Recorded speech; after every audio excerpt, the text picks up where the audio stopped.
আজকে আমি রাজমা করে দেখাবো তোমাদের। তো চলো, আমি এটা ওভারনাইট ভিজিয়ে রেখেছিলাম, তো নরম হয়ে গেছে অলরেডি। প্রেসারে সিদ্ধ করে নেব। তো কোনোদিন করিনি, আজকেই প্রথম বানাচ্ছি।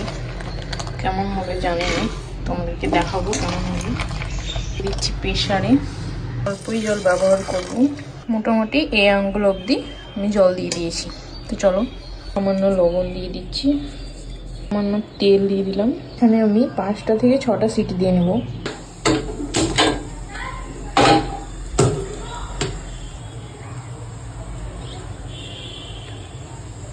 যেহেতু রোজা তাই এটা বানানো হচ্ছে। তো আমি কড়াইয়ে তেল দিয়ে দিয়েছি, আর এখানে দিয়ে দেবো বাটার।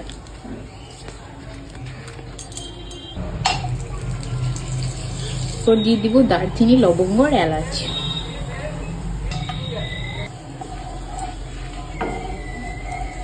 দিয়ে দেবো কুচনো পেঁয়াজ আর লঙ্কা।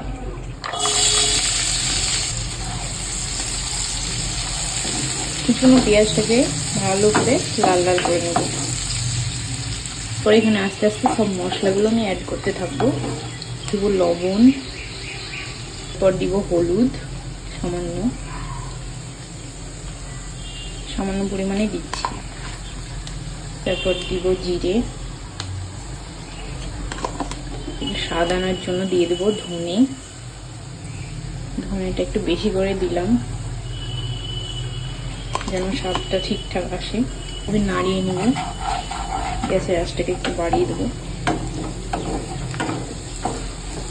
দিয়ে দেবো জিঞ্জার গার্লিক পেস্ট পরিমাণ মতো। ততক্ষণ পর্যন্ত কষিয়ে নিব যতক্ষণ পর্যন্ত এটার গন্ধ ছড়ায়। দিয়ে দেবো টমেটো কুচি, ভালোভাবে সেদ্ধ করে নেব। দেবো কাশ্মীরি লাল লঙ্কা। এটাকে ভালোভাবে আরো কষিয়ে নেব। মোটামুটি 20 মিনিট মতো কষিয়ে নিলে হয়ে যাবে। এটা থেকে আস্তে আস্তে তেল বেরোতে থাকবে। চলো 20 মিনিট পর দেখাচ্ছি। রাজমাগুলো সেদ্ধ হয়ে গেছে, আর এখানে মনে হচ্ছে গোটা, কিন্তু এটা সেদ্ধ হয়ে গেছে। এই যে ভেতর সেদ্ধ হয়ে গেছে। এটা তেলও ছেড়ে দিয়েছে, তো আমি এটা ঢেলে দেবো এখন। তো জানি না কেমন হবে টেস্ট। কালার তো ভালো এসছে। আমি একটু ঘি অ্যাড করে দিলাম, অল্পই, যেহেতু উনি ঘি খেতে পছন্দ করেন না তাই অল্পই দিলাম। তো আমি একটু ঘেটে দিব যেন এটা গ্রেভি গ্রেভি হয়ে যায়। দেখতে পাচ্ছ অনেকটা গাঢ় হয়েছে। টেস্ট করি এবার কেমন হয়েছে। ভালোই টেস্ট।